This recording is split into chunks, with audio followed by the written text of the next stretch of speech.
And Ton, I see you. I recognize you. Diana, nice to see you as well. Hey, Jill. Libby. All right, re-engaging your team for 2021. I'll just let Jen take it away since I think Awesome. everyone on today knows who we are and who I am. So you can take it away, Jen. Okay. I'm just moving this little thing out of my way so it doesn't pop up in front of me. You can see the slide though, right? Yep, you're good. Okay. Well, wonderful. Welcome everyone. No matter how small our group is, that's okay. The good news is maybe we can even go off mute and have a little bit more conversation. So no worries there. We are going to be talking about re-engaging your team. And the idea behind this conversation was really, here we are, it's the end of the year. It's been a wild and crazy year. How do we make sure we kind of cue things up and really start 2021 off with a bang? So a lot of the conversation today, hopefully, will just be around some of that engagement aspect, along with some possible tools and resources. And please don't hesitate. And Jill, you can kind of help me facilitate this, but if people want to jump in and unmute yourselves and ask questions when we kind of have some of those pauses for questions, I don't see why we can't do that versus what we would normally do, which is type in the chat. So we can probably just be a little more fluid today.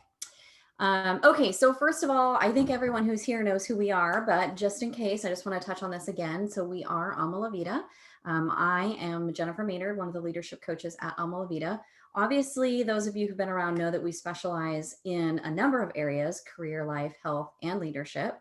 And that Alma La Vida really means love your life. So our whole goal is for our clients to really love their lives, really, in no matter what aspect it is that they're working with us in. So when it comes to leadership, it looks a little bit different. So of course we want everyone to love their lives, but within leadership, we really want our leaders to feel like they can use the skills, or they can grow the skills that they need to be really successful at allowing their people to then love their lives. So which is one reason why engagement is really a fun thing to be talking about right now. We want to be to that point where we are leading a team of motivated, engaged, happy people who really come and show up to work, engaged, and are putting in the right level of effort that they need to be putting in, and enjoying everything that they're doing. It'll not only help us to enjoy our jobs better, but then of course make money for our companies and to stick around, all the reasons that we're there to do the good things that we're there to do. I already mentioned it, but I am Jennifer Maynard. So if you haven't been to one of these trainings yet, we try to do 1 or 2 of these a month. They're usually centered around a specific topic. Right now we're doing engaging your team, but we've talked about other things in the past, like feedback and delegation. There is a kind of a whole gaggle of us, a coalition of other coaches, if you will. So if you haven't worked with me, maybe you've had the chance to work with Betsy or Sarah or Sherry or some of our other leadership coaches. Really, we focus in on the Elevate program, which I'll explain a little bit more later, which talks up to our clients about elevating their skills to the next level. So we really try to hone in and get specific on what you as a leader or manager need to do to get yourself where you want to go. So whether you're saying, I want to be a better leader, great. What does that mean for you and how are we going to get you there? So we kind of walk through a very specific program in order to focus on that, but it's really intentional in the sense that it's crafted and shaped and designed for you specifically. So one of the best parts about my job is just the fact that every client that I work with is truly different and unique. Every member brings different needs, and with that, we craft a different plan for those individuals, which makes my job, of course, lots of fun. Today, we're just going to cover some logistics really quick. I am going to touch a little bit on why engagement matters. I think that is just as much a part of the conversation around even just what engagement is and what disengagement is. Because if you're not really clear around the importance of as to why it matters, you're not maybe going to make the changes that need to be made. We'll talk a little bit about disengagement and engagement.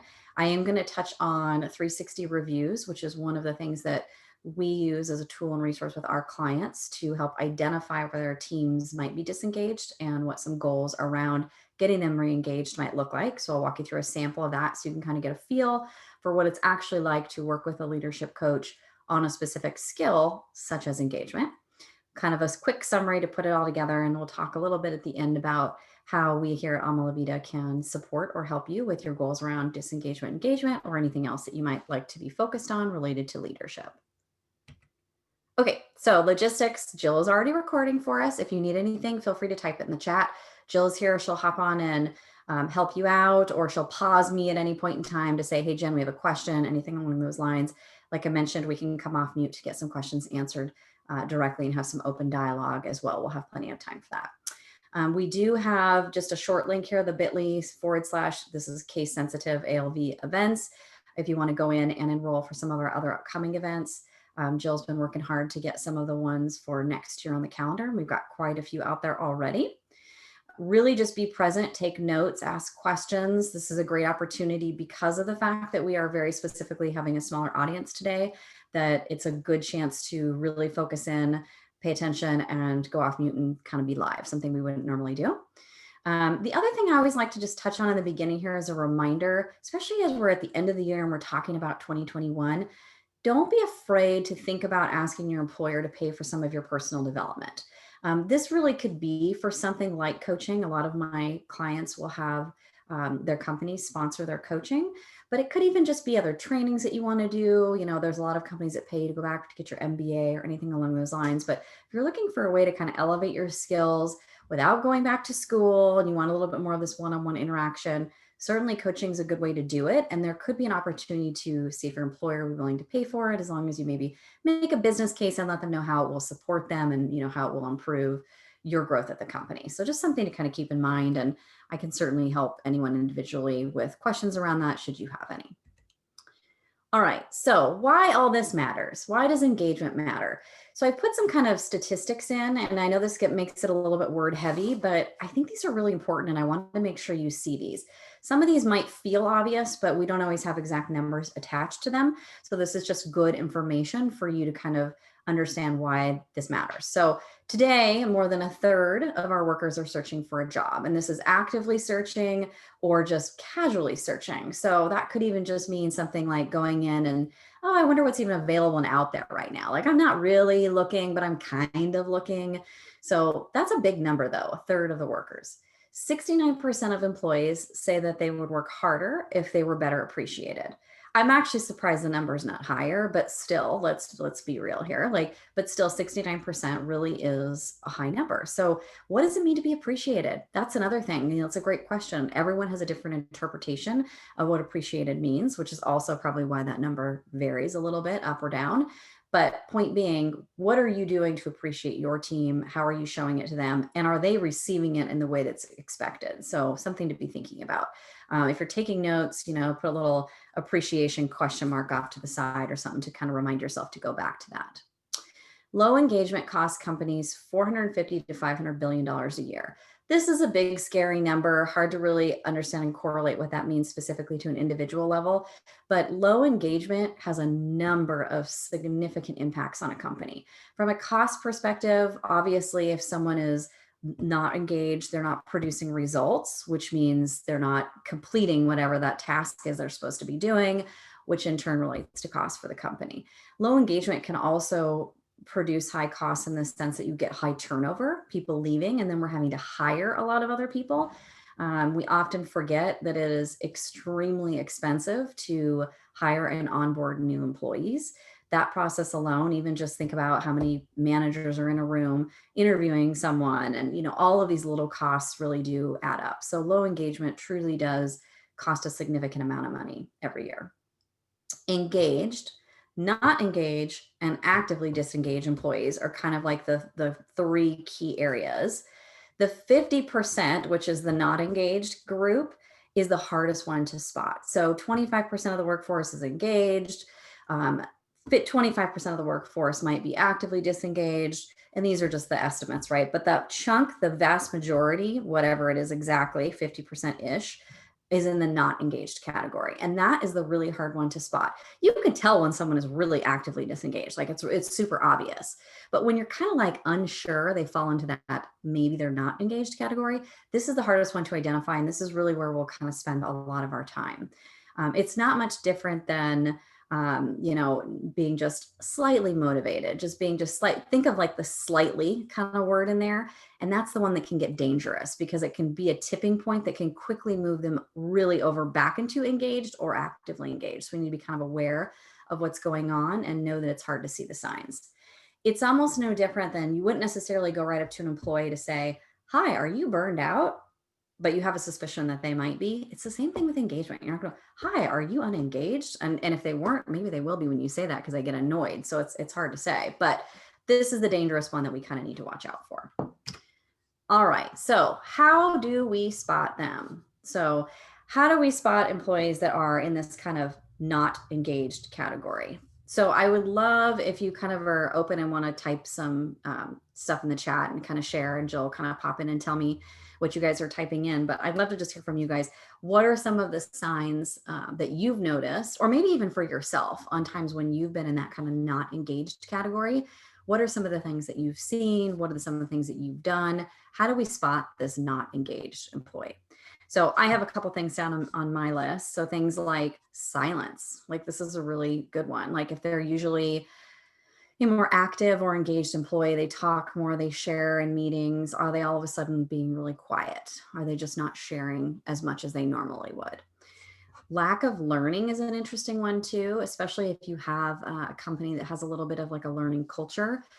Are they no longer interested in taking trainings? Are they not signing up for some of the optional lunch and learns? Do they kind of resist when you say, oh, I've got this new project, are you interested? And no, I don't really want to learn anything new, or, something along those times. So they kind of resisting some of those learning opportunities.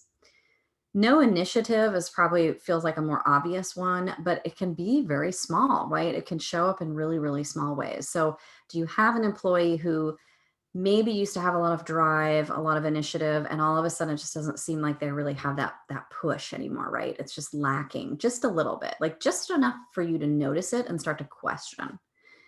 Low motivation for self. So just really just in general, they're feeling they might, whether they experience it outwardly or you can just physically see it. Low motivation. This can also translate into like body language and kind of how they're showing up. If you're in a virtual work environment and you're on Zoom, be looking for that disengagement on the Zoom, meaning looking away from the screen, maybe taking more notes than normal. It doesn't necessarily mean that they're distracted, like they're off multitasking, but you can just tell they don't care. Are they just sitting there sipping their water and like kind of looking off into the corner and not really engaging with the team? Are they not raising their hand? Are they not asking questions? Are they not kind of showing up with a little bit of enthusiasm and motivation and excitement to be there? Not interested in their own personal development. This is one that kind of hides a lot. I know over the years as a manager, I would have people who on occasion we'd sit down to do their career development discussions, and I'm excited for them, but they're just like, nope, I'm not interested. Like, I don't know what I want to do. I can't, I don't know. I don't know what's next. Like I'm fine with where I'm at. They just really have no interest in their own personal development at all. That can be a sign as well that there's some disengagement going on. Unhealthy habits. This is a little bit of an obscure one, but if you're seeing them sort of doing things really differently, I know it's a little bit different when we're in a virtual space versus in person, but that could show up as, a messier desk than usual, maybe truly just not eating very healthy food or eating too many snacks or too much junk, not getting enough sleep. Any of these things where you can kind of tell that there's a change to their physical because of the habits that they've kind of picked up or shifted gears on. And just the last one, which I think is very interesting thing to think about, is wasted weekends. Seems so bizarre, but is your employee coming in on Monday saying, "Oh my gosh, I had such a great weekend. I went water skiing. I met with family. I went bike riding. I read a book." Like, is there something that they're sharing that they're kind of excited about, or are they just sort of coming in and going, "Gosh, the weekend just flew by. I feel like I did nothing." And just sort of truly just literally wasting those weekends and their time. So all kind of signs of not engaged employees. Jill, did we have anything interesting added to the chat that would be worth bringing up? Not yet. Okay, wonderful. All right, so next, a couple quotes that I want to share around engagement. And these are good ones that you can kind of think of and have as takeaways for yourself. But if you fulfill the wishes of your employees, the employees will fulfill your visions. I think this is really important to think about with engagement, where it's not always just about this word engagement or the word disengagement. It's about making sure we're there for the team. So if we are actually making sure that we are asking them what it is that they want, and supporting them through what it is that they want, then they will in turn work really hard fulfill company vision, etc. Take time to appreciate employees and they will reciprocate it in 1,000 ways. That sense of appreciation, I mentioned that before. Circle that word, appreciation, really important. Like, what are the ways that you are appreciating your people? And do they notice it? Are the things that you think that you're doing to appreciate them, are they things that they're actually recognizing as being appreciation tactics, or are they thinking them differently? What is that relationship you have with them, and is the appreciation going the way that it should and getting what you need? Are you getting what you need to get out of it? Okay, so disengagement, another little quick quote here. Employees who believe that management is concerned about them as a whole person, not just an employee, so as a whole person, not just as an employee, are more productive, more satisfied, and more fulfilled.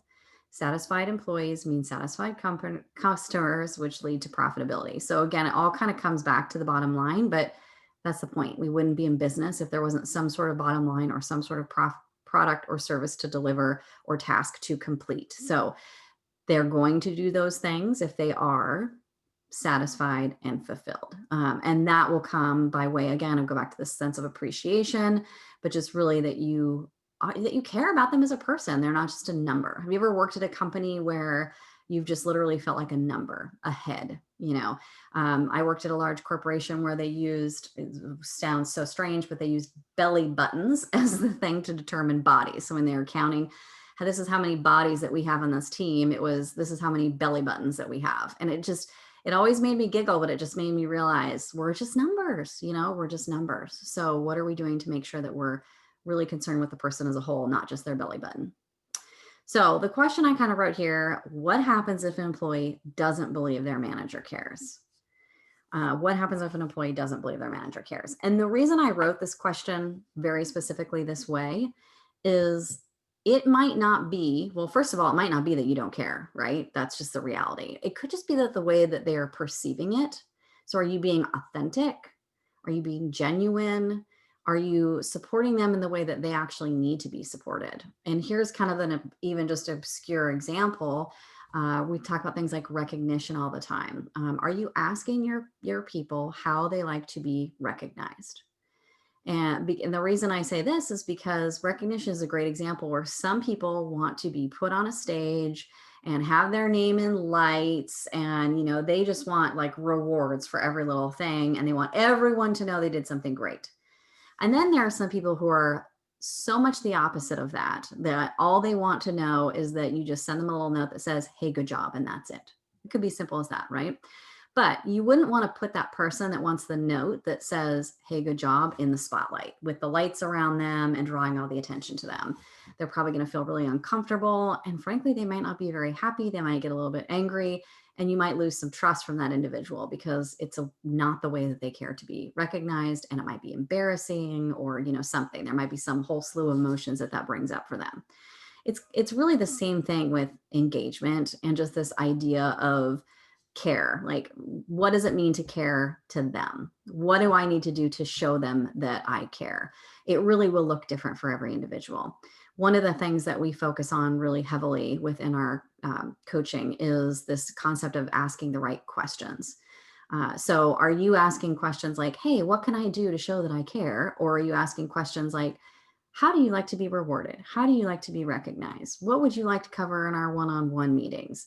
What is it that you need from me that I'm not currently providing you right now? So those kind of deeper, open-ended, but also genuinely curious questions where you are more likely to get an answer that is helpful for you, but they're also more likely to share an answer that's helpful for them. I use this example in the beginning, but you would never go up to an employee and just say like, are you burned out? Because what are they going to say? Maybe they say yes, but they can't really explain it. But most likely they're going to say no because they don't want to admit to their manager that they're burned out. They don't want to say that out loud. Like, who would want to say that out loud? So as a manager, it's really our duty to show that sense of care and create that engagement and appreciation and all of those things by way of asking the right questions. So instead of, are you burned out? It might look like something like, how have you been doing managing your time on a daily basis? Do you feel like you're putting in a little bit more than you would like to be? Do you have the right level of work-life balance for yourself? Is there anything you'd like to be focused on that you haven't had the time to focus on? Anything like that, something that will kind of essentially hint at the answer, but not just outright ask the question. So I just want you to kind of think about that. So what happens if an employee doesn't believe that their manager cares? It's going to lead to that lack of trust. It's going to lead to that disengagement and all of that. So in what ways can you be asking those questions as you're kind of kicking off the new year, level setting and moving in? What are those powerful questions that you can ask to your team, which are probably even a little bit tailored to every individual, maybe a little bit different for each individual, to make sure that you have what you need from them and you're setting them up for success and engagement, high morale, all those other great things that will follow. All right, so how do we engage our teams? Well, obviously, there's probably a million and one ways to do this. And this is one where, again, I would just invite you, if you want to put something into the chat, please do share. What are some of the things that you do, or some of the ways that you like to engage your team? If you have something, I would love for you to just kind of pop a note to Jill so she knows, and then come off mute and share. I would love to hear from some of the folks. I've got kind of a laundry list in front of me here. So if you want to take down some notes as we go and kind of see if you can write down some things for yourself that might be good takeaways, then I invite you to do so.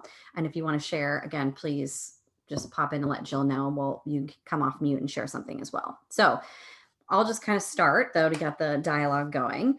So when it comes to how do we engage our teams, one of the things that I think is one of the most important pieces is to make feedback a part of your regular culture.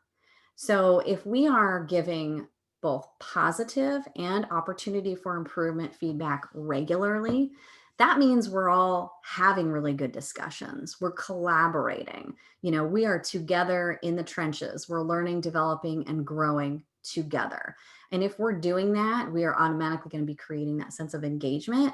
And the good news is with that, trust, right? Which will go a very, very, very long way across the board. So if you don't have a really good feedback culture at your company, think about, are there ways that I can create a good feedback culture just within my team?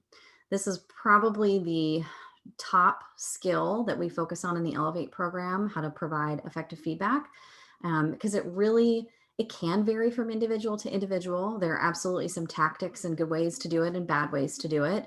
And one thing I always like to talk about is how positive feedback is just as important, or if not more important, than the opportunity for improvement feedback, because it gives our people the chance to continue to develop and grow in the areas where they're doing well.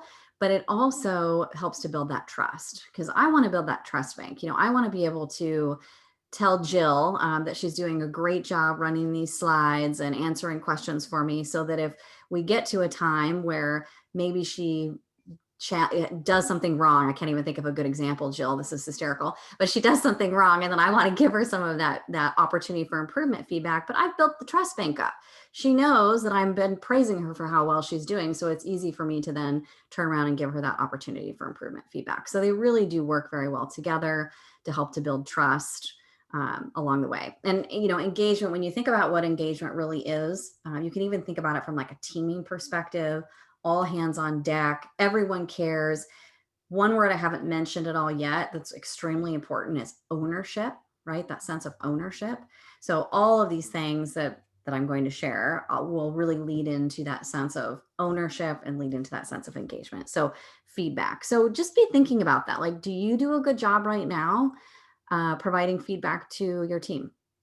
Do you do it real time? Do you do positive and opportunity for improvement? And then how are you doing it? There's all these different methods on feedback. We have our own framework that we utilize. And one of the most important pieces of that framework is to not make assumptions around why the behavior occurred. So if I'm giving Jill feedback on something on this from the way she ran this webinar, I'm not going to say, Jill, I know you're really stressed and you've got a lot going on, and I'm putting words in her mouth. That's not going to make her feel good, right? So I want her to make sure that she's feeling that safe in our trusted relationship, that I can deliver a feedback that will be helpful for her growth and not kind of beat her down before I've even gotten started. So avoiding those assumptions. Sometimes we think that when we make those comments, we're empathizing, but you have to be really careful with balance between the empathizing and the assumptions. So feedback. So just think about that a little bit and feel free to type something in the chat that's relative to you. But, do you do a good job of that now? Does your company have a good feedback culture? Could it be better? What are some of the things that you could do to make it better? And then what types of conversations would you have with a coach or an accountability partner to work on your feedback specifically? What would that look like for you? Okay, so the next one, make time for your team. Make time for your team. Time, capital T, capital I, capital M, capital E, time. Time, time, time. This is like one of the simple things you can do. And I say simple in a sort of weird, obscure way, only because don't we all wish we had more time? Like, I think this is probably the number one challenge all of my leaders have, is that they just don't quite have enough time to make some of these other things work. Like, I don't have the time to give good feedback. I don't have the time to delegate, or at least they think that, right? So that's where we start off, is this time thing. So we struggle with time a lot. So find the time for your team. That is the most important time there is. If that means there are some meetings that you need to not go to, then don't go to them. Choose your people over some of those other meetings. If that means that on Tuesdays you have to work 30 minutes late, well, maybe that's a sacrifice you're going to have to make, right? So figure some of these things out. Where can I shift my time around? How can I balance or manage my time better? One thing that I often find that leaders do, like, we'll sit down and I'll tell, give them some good tactics. We'll talk about something like this, like, oh, you need to have great one-on-ones with your people. Okay, great. And they'll try to squeeze this one-on-one. They'll try to squeeze this peg somewhere into that schedule and make it work. And when you do that, you just squeeze everything so much tighter. So here you thought you were adding this one thing that was going to be great, but then you kind of almost made it so you were worse at everything else because you didn't have enough time to commit to anything. So instead of trying to just squeeze that time into the schedule, think about, what do I need to actually get rid of in order to put this in its place? So take a step back and look at the bigger picture. Are there meetings I don't need to go to? Can someone else go to this meeting instead of me? Can I stop doing this task? Do I even need to do this one anymore? Someone wanted me to start it a year ago and I've been doing it forever, but I probably need to evaluate if someone is even actually looking at it. So sometimes we forget that we just need to take a step back and look at the bigger picture. There might be things even that you're doing just because you love to do them or they're fun, but maybe you shouldn't be doing them anymore because you need to replace them with something that's going to be higher impact, like time for my team. So time for your team might look like one-on-ones. I kind of alluded to that. And if it is going to be a one-on-one, it needs to be a really solid, good, effective one-on-one with an agenda and some structure, and making sure that your employee is getting what they need out of that engagement and you're getting what you need out of that engagement. A staff meeting, a team meeting as well, right? So how are you giving them your time? They want your time, and they want more of your time than you probably would think that they do a lot of the time. Unless you are a micromanager, then we need to have a different conversation. Don't be afraid to reach out if you are. Okay, so time. So give more time for your team, engage them during that time, ask those powerful questions. If you're not sure how to ask a deep and powerful question, that's something that we can work on. But again, it's not just, hi, how are you? It's that elevated question. It's not just, are you burned out? It's that elevated question. It's not just, do you feel like you're engaged right now? It's that elevated question. Do you have good morale right now? Elevated. So how do you elevate those questions, right? How do you ask those open-ended, deep questions? Okay. Reward strong performers. This is a fun one because I think what happens a lot when we're stressed, busy, or like moving really fast, like especially this time of year, it's sort of like a crunch. You got to get a lot of things in at the end of the year. And we sort of forget to stop, take a deep breath, and tell people that they're doing a really good job. But if we aren't telling the team that they're doing a really great job, they're probably not going to have very much motivation to keep going. And that very quickly turns into one of those, like, chicken before the egg kind of things, or the snowball going downhill. Like, we forget once and then we don't do it again and we don't do it again. And all of a sudden everyone is not happy because no one's been rewarded. So take that time, take a pause, take a step back. Are we doing enough of this rewarding? And then how can you just add it really simply into the routines that you already have? If you already have staff meetings or team meetings, great, no problem. Just add a little bit of a popcorn conversation where everyone goes around the room and says something they're thankful that someone else in the team did, or individuals share something that they did that they were really proud of that week, like whatever it might be. And then you as the manager have the opportunity to also just point some people out who got some big things accomplished, so that you're really actually rewarding those people who are performing, especially when times are tough and there might be some disengaged people around them. We extra want to give them that kind of reward and motivation. Okay, I have more on my list here. Jill, any questions or comments?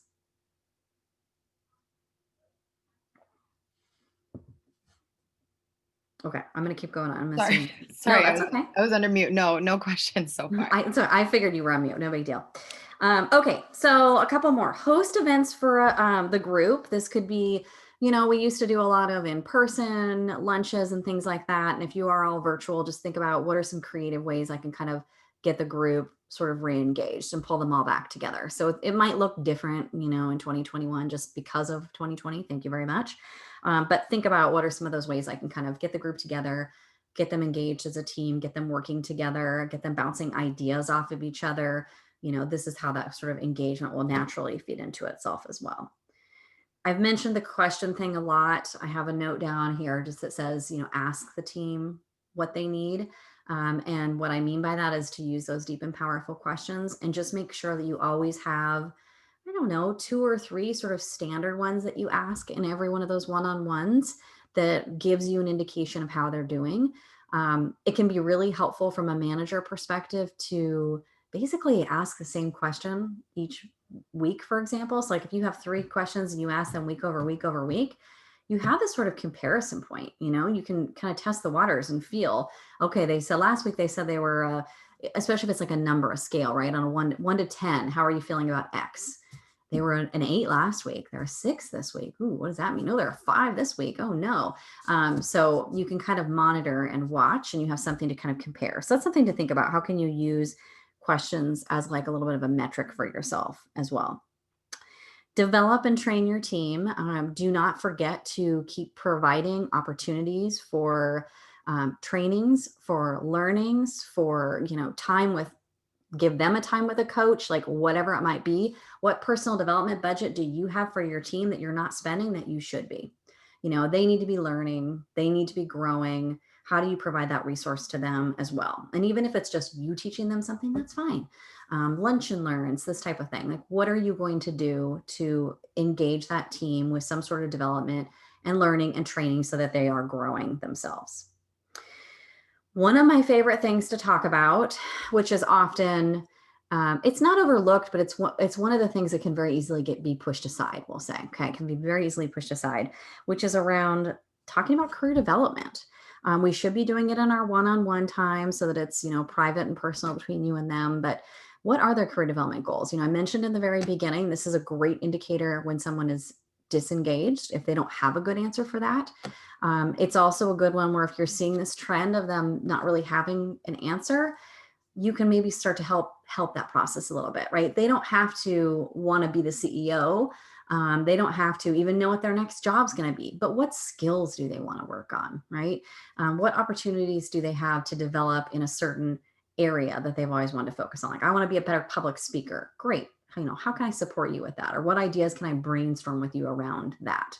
If you thought about joining a Toastmasters club, these types of things. So their career development doesn't have to be, I want this job next, or I want your job, right? It can be skill specific. And maybe it's even just helping them kind of get out of a little bit of a rut of that they're somehow in, or something along those lines. So whether that's using that team kind of budget for training and stuff for some sort of, whatever training, certificate, continuing education, coaching experience, like whatever, you can use those things a variety of ways, but make sure that they recognize that the career development doesn't have to be, I know exactly what the next job I want to go to is. It can be other things like developing skills, and you can help them by way of crafting a plan with them, but then also providing them dollars if your company has them to go and do some of those things.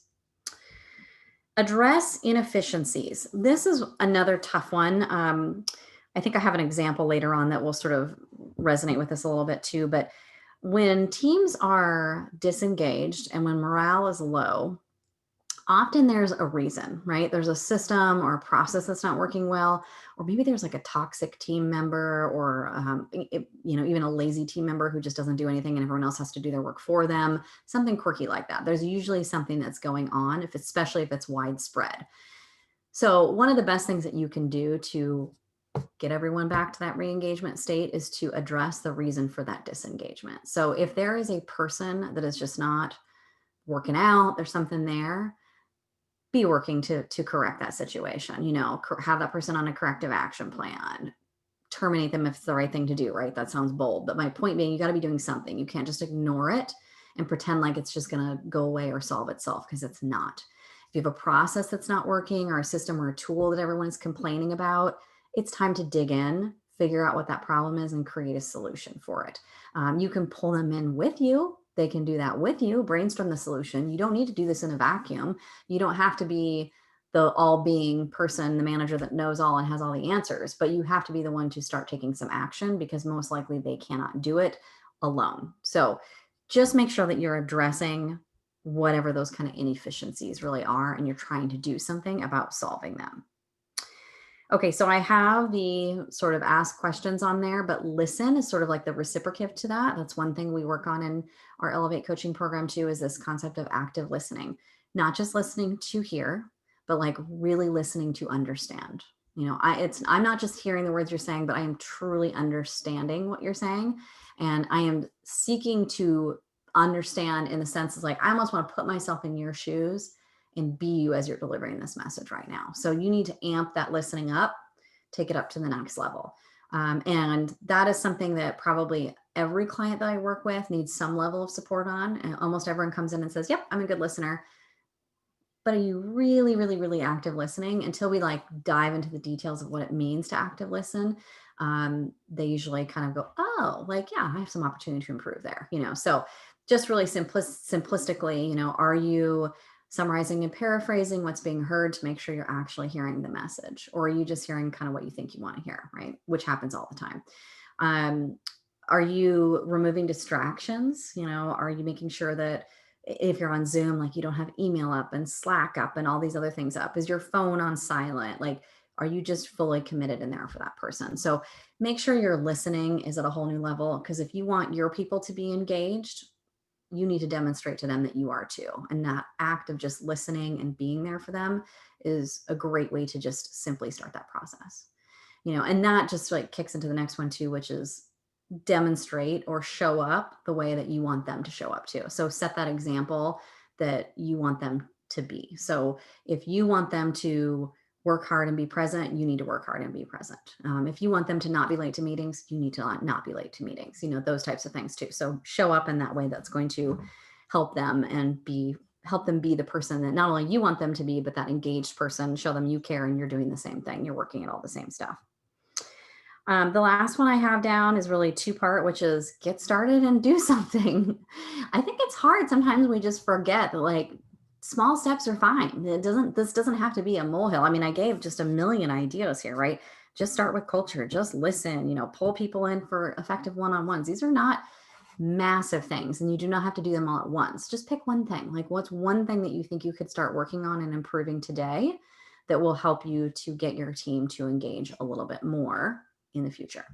Something else I don't have highlighted here that's really important, because we're thinking about this future state, we're thinking about 2021. We really want to set our teams up for success by setting the right expectations up front. And the beginning of a new year is a great time to do that. So whether it's related to some of these things we've talked about here in engagement, if you can think of other skills that you really need to be focused on and you want to let the team know, here are the things I'm going to be focused on this year. Here's what I need your help and support with on my own growth, whatever it might be. But you really need to level set that for the year ahead. Okay. Now, next, I said ask questions. I talked about asking questions quite a bit, but I want to just kind of highlight that there's like 3 things that you can be really focused on when you're trying to figure out kind of what those next step might be and what I need to do to increase that engagement. So first of all, ask, right? So ask the question in a healthy way. I already mentioned, like, don't just say, are you disengaged? How can we be more engaged? How can we improve morale? You're going to get a lot of blank stares. You're either get blank stares or you're not going to get the answer that you want. So ask it in a more creative way and in a way that will really pull out some information that's helpful that might build up to that answer. But there's some other things that you can do. So you can do this kind of in a one-on-one setting or a staff meeting with the right questions. You can also send a survey, or maybe you guys have at your company an annual survey. How can you read that annual survey and sort of deep dive the information and figure out what's really going on? Because most likely the way the questions are worded in those annual surveys will help to lead you to, oh, kind of, this is why we're disengaged. Like, I can solve for this problem. I can work on this. So use your survey, any of those kind of tools that you had at a company to your advantage. Another great way is by doing a leadership 360, which is something that we do with our clients. I'm going to walk you through an example of what that looks like. That will give you a really good feel for where you as a leader have some opportunities to improve, but also your strengths as well, because you really will want to know, like, what's going well? Like, do they already think I have really great one-on-ones and staff meetings? Good. Okay. So I don't need to improve on that. Like, that's really going well for me. Do they already think I give really good feedback? Awesome. Good. Okay. Maybe I want to do it a little bit better, but at least I know it's good, right? That's something. But maybe the opposite is true, right? Maybe those are the areas for opportunity. They say, my manager's not giving me enough time. I need more time. I need more one-on-ones. I'm not getting feedback that's helping me grow. These are all those things that can give you hints and signs as to what will start to create a disengaged team. So if you want that high morale, happy team with a lot of engagement, use these tools and resources like some sort of 360 or something where you can assess your own skills and see kind of what you can focus on individually developing for the betterment of the team. Okay, so this might be a little bit fuzzy because I just blew up an old example, but I want to just touch on really quick. When we do a leadership 360 with our clients, we have 5 kind of key categories that we're rating them on, those feedback categories on the left. And they're things like approachable, creates a safe workspace, makes others feel heard, self-awareness, these types of things. And when it's filled out, we just synthesize the data for our clients, and there's an average score here, and then their own self-assessment score. When I sit down to review this with the client, we really look at the gaps. You know, for example, this one's got a negative 31%. That's a huge gap. So they rated themselves a 4.5%, and their team rated them, or the average of whoever filled it out, rated them a 3.1. So although a 3.1 is not a horrible score, right? It can be a kind of a meets type score. So they might be creating a somewhat approachable, safe workspace, but they think they're creating a dynamic one, and they're not. So it just gives us a message, right? It just gives us some information. The opposite is true as well. So this one's a different one where it's like 33%. They only gave themselves a 3 on feedback, but their average score across the board was a 4 from everyone else. So others think they're giving good feedback, but they're questioning their own. So what's going on there? So those are the types of things that we can kind of dive into with the client and kind of get some information on. This is just an example. We do it for managers or superiors, peers, and subordinates. Okay. This is an example. This is a very wordy chart, but again, just wanted to give you a feel. So when I pull a 360 for someone, we'll have kind of some bullet points of their strengths and some bullet points of their opportunity. Now, these come from comments that were directly made by people who fill out the survey. So if you sent this to your employees, you would get this feedback, and I would synthesize the comments into something that's digestible for you. So with this particular gal, her team said things like, she's really good at holding the team accountable. She provides direct and specific feedback. Apparently she's good at delegation. She's empathizes, really great things. So this is good feedback for her. She kind of knows what she's doing really well at. But she's also got a lot of opportunity. They would like to see her provide equal one-on-one time to employees. So maybe she's only giving some people 30 minutes and other people an hour. So how do we make that a little bit fair? They're not very effective, so they must not be reviewing good information. They're covering flow down, so maybe covering things that should be in a staff meeting and not in a one-on-one meeting, this type of thing. She does not practice, she doesn't practice what she preaches. So she's working long hours and weekends and sending emails on the weekends and late at night, but telling them not to do that. And it sends a confusing message to them. They're thinking, are we supposed to be doing that too, even though she said not to? Like, what does that mean? So it's a good example of not showing up as the type of leader she wants others to be. Sometimes I don't feel heard. She's distracted during our conversations, not present. These are really good hints for me as a coach as to, oh, we need to focus in on active listening, right? So this is a great way to find out directly from your team what it is that you can be focused on. So just using this particular gal as an example, oh, my screen froze up. I think I got to click. Here we go. For her coaching plan might look something like improving one-on-ones and asking deeper questions. We want to make sure that she's giving her employees her time and that she's also focusing on their career development, because that was something that they raised. So in her coaching sessions, that would be a big focus, is how do we improve the one-on-ones and create something that's going to work for you? And then how do we make sure you understand what a deep question is and that you get some practice in asking some of those deep questions? Active listening, just touched on that one, being present. So deep diving, active listening, and why that's a really critical managerial skill for her. And then building trust. All of this alludes to building trust, which you've heard me say a million times, really will also help to increase engagement and morale overall. So just an example of a coaching plan that we would have for one of our clients in Elevate who does the Leadership 360 and what that might look like and the skills that we would focus on.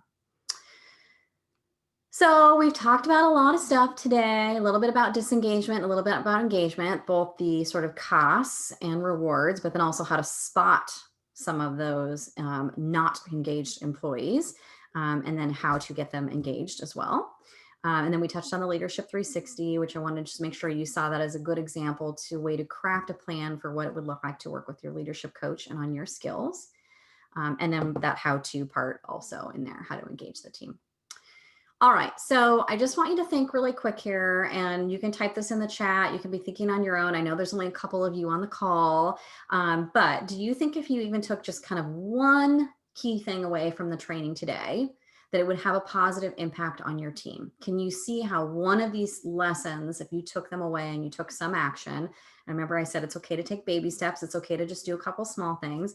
If you did one or two of these small things, do you see how it would maybe increase the trust a little bit, that it could lead to a more engaged team, that it could lead to higher morale, and really just some great relationships with your people. And at the end of the day, achieving our goal of sort of helping our people to love their life. Ama La Vida, live your life. We want to make sure we're doing that. So do you see kind of how that would happen? And what is that one thing? I'd love if anyone is listening in and tuning in, what's that one thing that you would like to do? Oh, I keep clicking on the wrong button. Here we go. Okay, and like we always talk about, the ALV team is here to help. I've already mentioned this to you guys a couple times, talking about leadership coaching and what it's like. If you are interested in having a discussion around leadership coaching and what it might look like for you, please don't hesitate to schedule one of our 30-minute discussions with a relationship strategist. That's completely free. The bit.ly is right here. Jill can kind of drop that in and we'll have it on the follow-up notes as well. But really what you will do in that conversation is discuss some of your goals, or even just, think about it from the perspective of, here are the things that I'm struggling with, or I wish my team would do the following, or I can't figure out X. Like, you don't have to have the answers. You don't need to know the skills that you need to be focused on yet. You just kind of need to know from a leadership perspective, here's kind of where I want to be, and I don't necessarily know how to get there. So just share some of that in that time together with the leadership or with the relationship strategist. There'll be a little bit of a plan crafting, kind of what that might look like for you. So it might be, yeah, we definitely need to do a 360 for you, or we recommend that you dive right into Elevate and do a couple of these key modules. Here's a couple skills that you will probably focus on, something along those lines. And then they'll give you a really good overview of how leadership coaching overall will support you on that journey, meaning they'll deep dive into the program and kind of explain what it is and how it can support you. Just really quick, our coaching methodology, in case this is new for some of you, we use what we call the ADIT method. So the upfront part, the assess, is really where we spend a lot of our time. So we spend time kind of really diving in. That might look like the 360 and some other assessments as well. Or if you've even done other assessments in the past that you want to bring into the relationship, you can do that. I have clients all the time will be like, here's my Myers-Briggs, or here's my Hogan.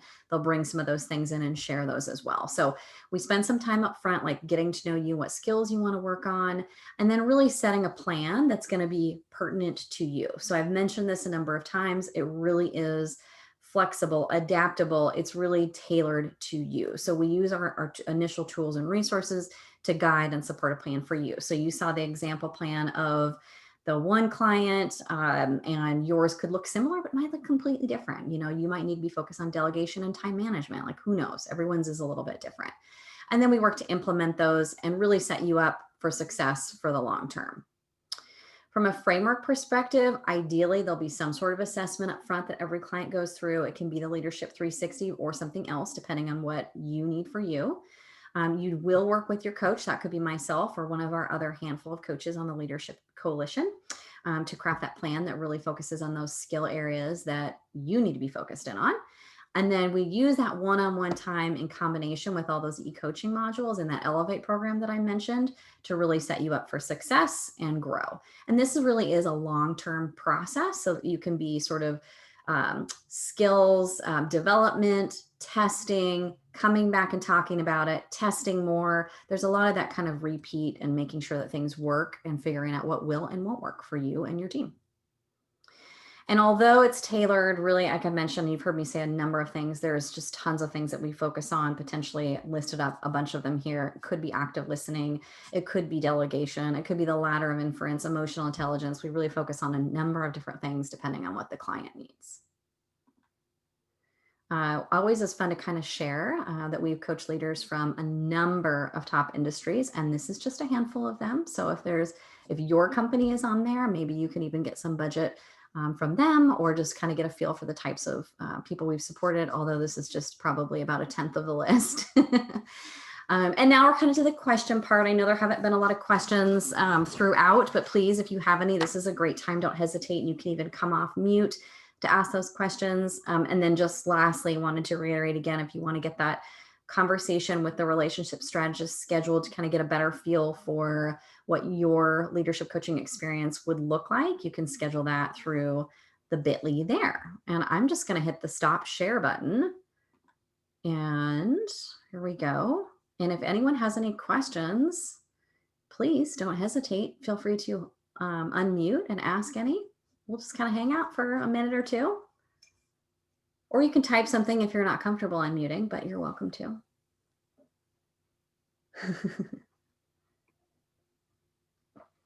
I don't think I've ever had a group this quiet, even though it's small, but still. No, I'll say something, Jen. Oh, go for it. I'm on my phone, but I'm really, I love all of your tips. I'm super inspired around particularly adding a little bit more structure and like thought process to the one-on-ones that we're having with the team. I think is going to be really big, particularly for setting a baseline and being able to track things. I can even think about ways that we can do it that'll enable the team to have their like annual reviews go a little bit smoother and maybe even build their resumes a little more effectively. So you got the wheels turning in my head.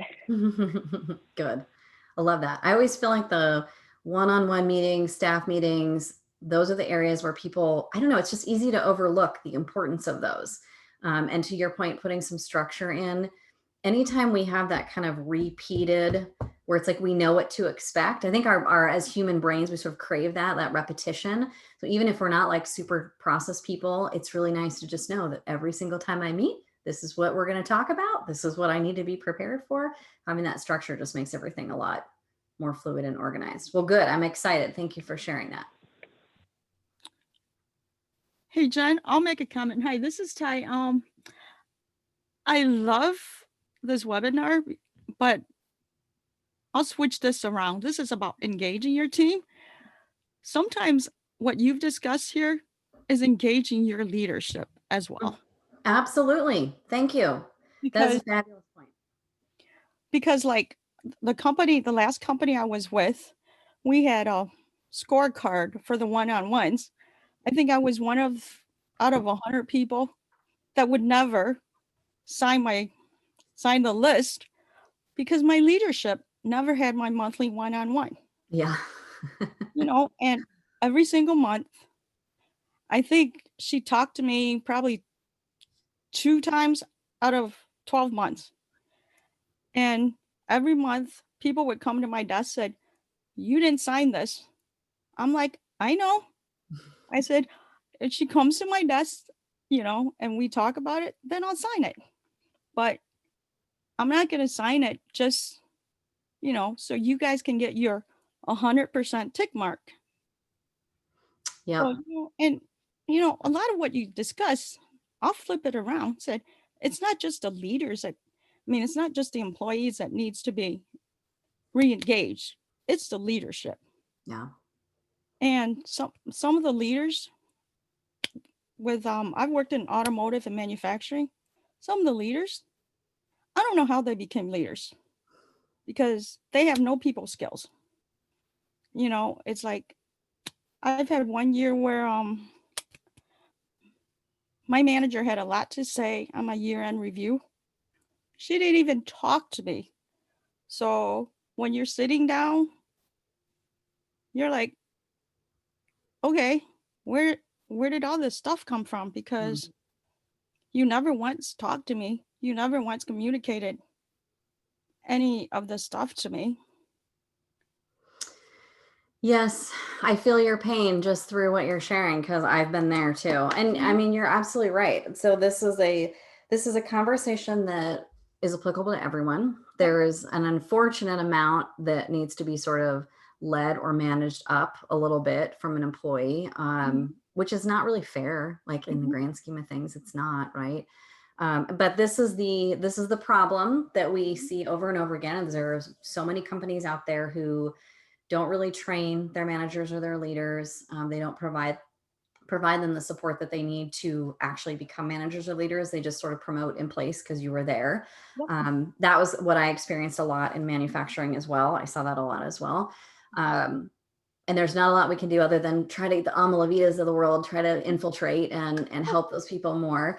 But as an employee, I will say, like, I do tell people a lot of the time where if you really are in one of those horrible situations where it's like you don't hear everything till the end of the year, do what you want to do, what feels good to you, but try to do a little bit of that leading up. You can still use like my same effective one-on-one meeting template and say, I would like some of your time. I would like to meet.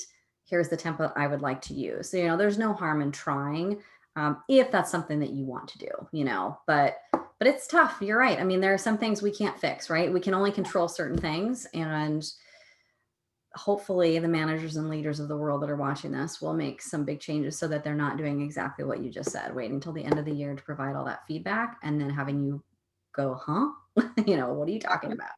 I'm like, my new manager looked at me and said, you look like a deer in the headlight. I'm like, yeah, that's because I am a deer in the headlight. Because I am. Oh, goodness. I wasn't happy with the review, so I went up to HR and engaged the C-suite. Well, when I engaged the C-suite, that's even worse because his response was, we never even discussed my issue. He just basically said, I heard from your manager. Yeah. Yeah. And, it's like, okay, so what's the point in having to elevate, to the next level? Right. When you're not even allowed or, they don't listen. And HR was the same way because HR was in on the meeting too. So I'm like, so it's just pointless having